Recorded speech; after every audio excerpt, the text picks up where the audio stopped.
بسم اللہ الرحمن الرحیم۔ رسول اللہ صلی اللہ علیہ وسلم نے فرمایا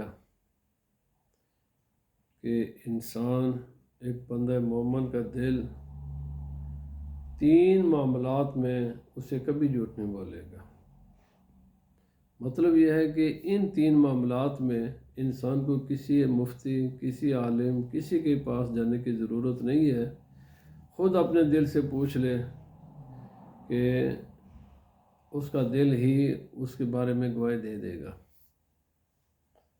پہلی بات یہ ہے کہ کوئی بھی عمل ہے، وہ عمل اس کا مقصود خدا کی رضا ہے یا کوئی دوسری چیز ہے، ریاکاری، دکھلاوا، برادری، دنیاوی مفادات، شہرت، کئی قسم کی نیتیں ہو سکتی ہیں۔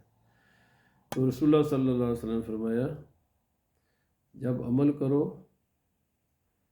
تو کسی سے پوچھنے کی ضرورت نہیں کہ تم نے یہ عمل اللہ کے لیے کیا ہے یا کسی دوسری غرض کے لیے، اپنے دل سے پوچھ لے کہ یہ کر لیا کرو، تمہارا دل تمہیں سچی بات تمہیں بتا دے گا۔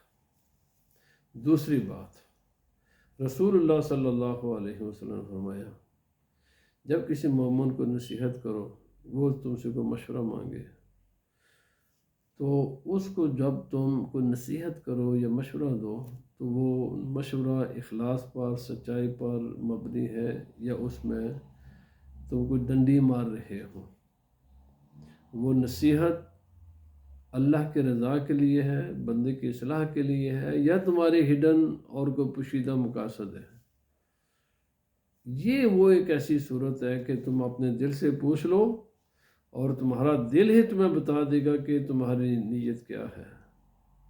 کسی کو تم نے مشورہ، نصیحت، واعظ کوئی بھی کیا ہے، وہ تمہارے دل میں کیا ہے اس کے بارے میں۔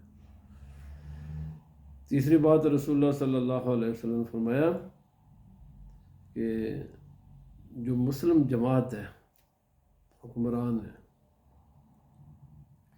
ان کے ساتھ تمہارا جو تعلق ہے کبھی انسان یہ اخلاص پر مبنی ہے یا اس کے کوئی اور غرض ہے۔ تو یہ وہ چیزیں ہیں 3 کہ جن میں انسان کا دل کبھی اسے جھوٹ نہیں بولے گا۔ اس لیے بندے کو چاہیے کہ نیت جب کرے تو یہ دکھانے کے لیے نہیں، اللہ جانتا ہے کہ تیری نیت کیا ہے، اللہ کی رضا ہو۔ رسول اللہ صلی اللہ علیہ وسلم کی امت کے ساتھ مخلص بن کر رہے اور اپنے مسلمان بھائیوں کے ساتھ بھی مخلص بن کر رہے اور اپنے حکومت کے ساتھ، مسلمان حکومت کے ساتھ بھی مخلص بن کر رہے۔ اللہ پاک ہمیں راہ حق اپنانے کی اور سچائی پر اور رسول اللہ صلی اللہ علیہ وسلم کے دین پر چلنے کی توفیق عطا فرمائے۔